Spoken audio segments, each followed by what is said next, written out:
ऐसा माना जाता है कि होम्योपैथी उस सब बीमारी का इलाज कर पाती है। होम्योपैथी में सब मुश्किल बीमारी के लिए भी रामबाण इलाज है। वास्तव में ये बात ठीक नहीं है।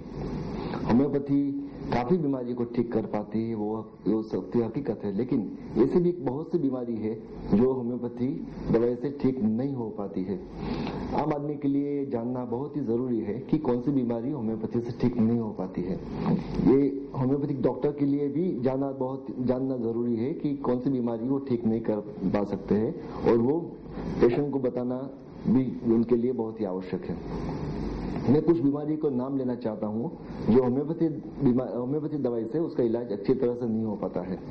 जैसे कि सीवियर इन्फेक्शन जो होता है, जैसे कि न्यूमोनिया का इन्फेक्शन है, टाइफाइड का इन्फेक्शन है, मलेरिया का इन्फेक्शन है, कोई भी बैक्टीरियल इन्फेक्शन हो जिसके अंदर बहुत सारे फोड़े या बॉइल्स हो जाते हैं या एब्सेस हो जाते हैं, और उसको ठीक करने के लिए होम्योपैथी दवाई अगर आप देते हैं तो लेकिन बॉडी के पास इतना वक्त नहीं है कि उसको ठीक कर पाए। ये सब बीमारी के लिए अगर होम्योपैथी के अलावा एलोपैथी की दवाई अगर दी जाती है तो वो ज्यादा अच्छी तरह से रिजल्ट मिल पाता है। हर इन्फेक्शन में होम्योपैथी का उपयोग करना वो वास्तव में जरूरी नहीं है। होम्योपैथी का इलाज ट्यूबरकुलोसिस के लिए बहुत ही अच्छा रिजल्ट नहीं कर पाता है। सो ट्यूबरकुलोसिस या टीबी की बीमारी के लिए अगर होम्योपैथी का इलाज न किया जाए और एलोपैथी दवाई का इलाज किया जाए तो ज्यादा अच्छा होगा। काफी इन्फेक्शन ऐसे भी होती है जो होम्योपैथी दवाई से ठीक हो पाते हैं, जैसे कि हर किस्म के viral infection such as warts या हेपेटाइटिस ए और हेपेटाइटिस बी और सी वगैरह के लिए होम्योपैथी में बहुत अच्छा इलाज है।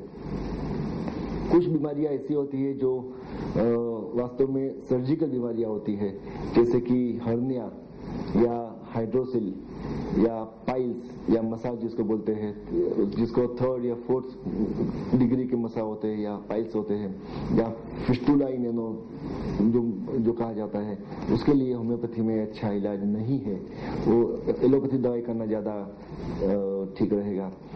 कुछ बीमारी जैसे कि किडनी में स्टोन हो जाना या गॉल ब्लैडर के अंदर पित्ताशय की पथरी होना, इसके लिए होम्योपैथी का इलाज है भी नहीं और नहीं भी है। जैसे कि अगर वो पथरी की साइज छोटी है, अगर वो पथरी कहीं पे फंसी हुई नहीं है, तो होम्योपैथी दवाई से उसको निकालना आसान होता है। बहुत अच्छे केसेस हमने देखे हुए हैं। लेकिन ऐसे भी केसेस होते हैं जहाँ पे किडनी की पथरी की साइज बड़ी है, स्टोन वास्तव में बड़ी है, वो जो ऑब्स्ट्रक्ट कर सकती है, तो वो केसेस में होम्योपैथी का इलाज करना अच्छा नहीं होगा।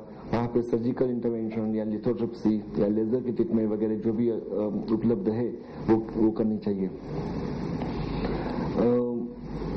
क्रिटिकल केयर या इमरजेंसी की जो बीमारी होती है, जैसे कि हार्ट रिलेटेड प्रॉब्लम है, हार्ट अटैक होना, मायोकार्डियल इन्फेक्शन होना, या कुछ इन्फेक्शन जैसे सेरेब्रल मलेरिया वगैरह, या कुछ एक्यूट बीमारी जैसे कि बहुत ही सीवियर दमा का अटैक होना, वो सब के अंदर होम्योपैथी से ज्यादा अच्छा इलाज एलोपैथी में है।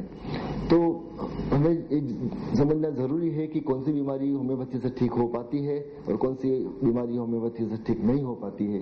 ये विषय का अच्छी तरह से ज्ञान होना और डॉक्टर के लिए और दर्दी के लिए, पेशेंट के लिए, दोनों के लिए ये ज्ञान होना बहुत ही आवश्यक है। Thank you. अगर आप कुछ पूछना चाहते हैं, अगर आपको कुछ प्रश्न है तो हमारी वेबसाइट के द्वारा आप प्रश्न भेजिएगा। I will try to give my answer. Thank you very much.